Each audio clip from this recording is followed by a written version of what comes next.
Overnight, at least 7 people were killed in Russian strikes on Kyiv, and 20 others, including a child, were injured. I was lying in bed. There was a huge explosion and glass rained down on me. The entire apartment, everything was shattered.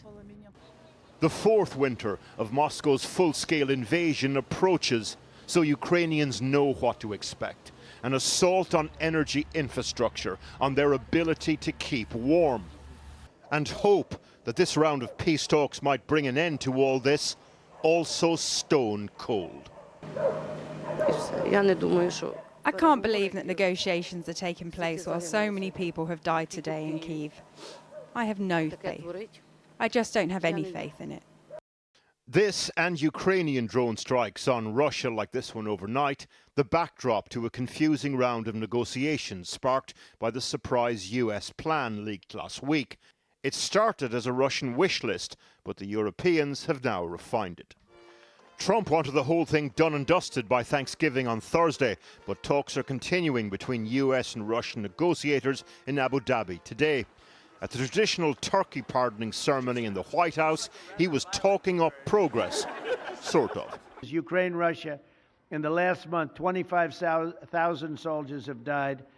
So I think we're getting very close to a deal. We'll find out. On a video call with a coalition of the willing, led by Britain and France, the language from the Prime Minister was less effusive, but optimism nonetheless, as news came through that the Ukrainians had accepted the new proposal. In large part, the majority of the text looks as though Vladimir is indicating can be accepted. We know what was in the original version of the plan, and we know what the Europeans wanted changed. The new text likely to be something in between. The original plays down the role of NATO, so a comprehensive non-aggression agreement is between Russia, Ukraine and Europe only. Ukraine can never join NATO, and any further expansion of the bloc is ruled out. The European version inserts NATO into the pact and removes any restrictions on expansion. The recognition of Crimea, Luhansk and Donetsk as de facto Russian territory is in the original plan. That's absent, though, from the European version. Instead, it refers only to future negotiations. The US plan also proposes that the Ukrainian army be capped at 600,000 during peacetime, whereas the European plan allows a significantly larger army of 800,000.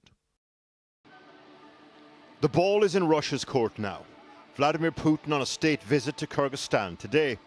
As the US, Europe and Ukraine have tied themselves in knots over thrashing out the proposal, he stayed silent. His foreign minister, though, signalling that they'd reject the new proposal if key Russian demands had been stripped out. For this senior Ukrainian MP visiting London today, the whole exercise is a Russian ruse to avoid potentially crippling sanctions. I think the whole plan has appeared right now, that's my personal take, because the sanctions were introduced by the US, by the UK, and by Russian energy and oil, and that the EU was getting closer and closer to the decision on reparation loan using the frozen Russian assets. So as far as you're concerned, is this one massive diplomatic distraction technique?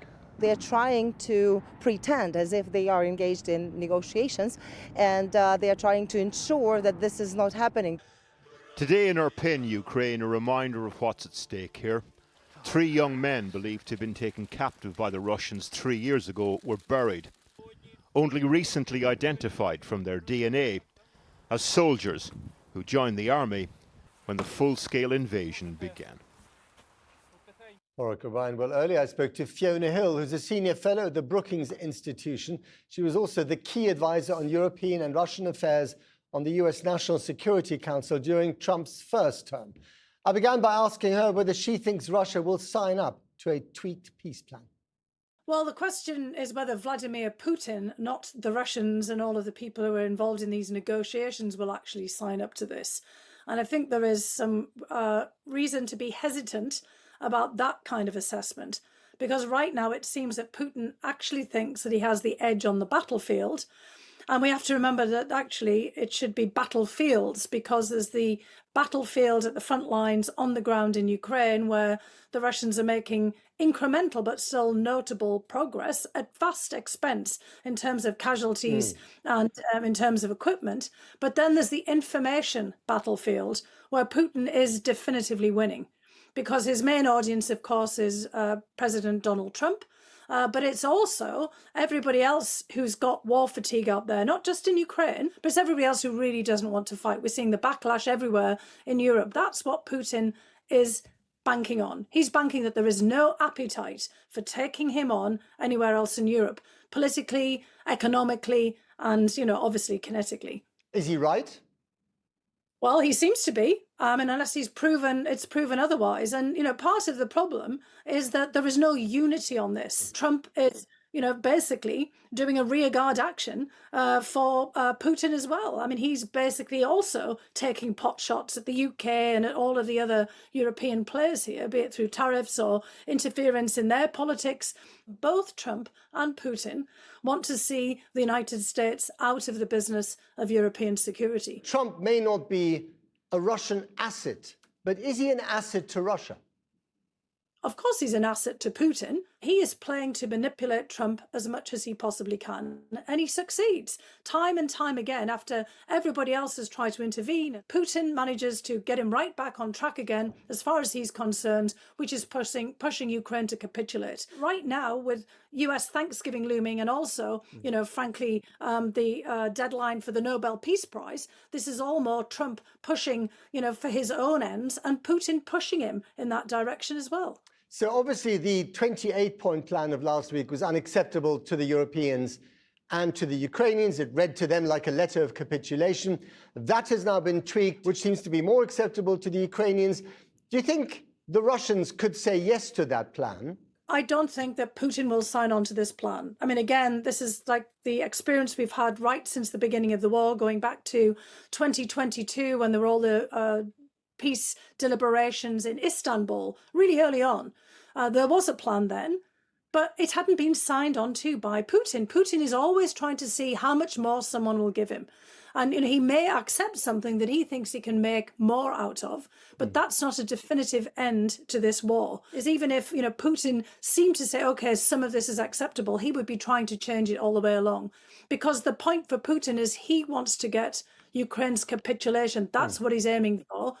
Finally, then, is the other problem here that you're getting diplomacy by envoys? Steve Witkoff on one side, Kirill Dmitriev, the head of the Russian Sovereign Wealth Fund, on the other side. And what these guys are much more interested in is a deal where they make money. And of course, what Trump is interested in is, let the killing stop so he can get the Nobel Peace Prize. The future of Ukraine, the future of Europe is irrelevant here. We even had an ex-posting by Vice President J.D. Vance making that very clear in the last few days, basically saying that failed diplomats and politicians and others were never going to get peace, and it would only be, perhaps maybe by, these deals made between real people, smart people, he said, living in the real world. And Europe doesn't have a role in this, and Ukraine doesn't really have a role in this, because they're just takers. They're not deciders. Fiona Hill, thank you very much indeed. Thanks so much, Matt.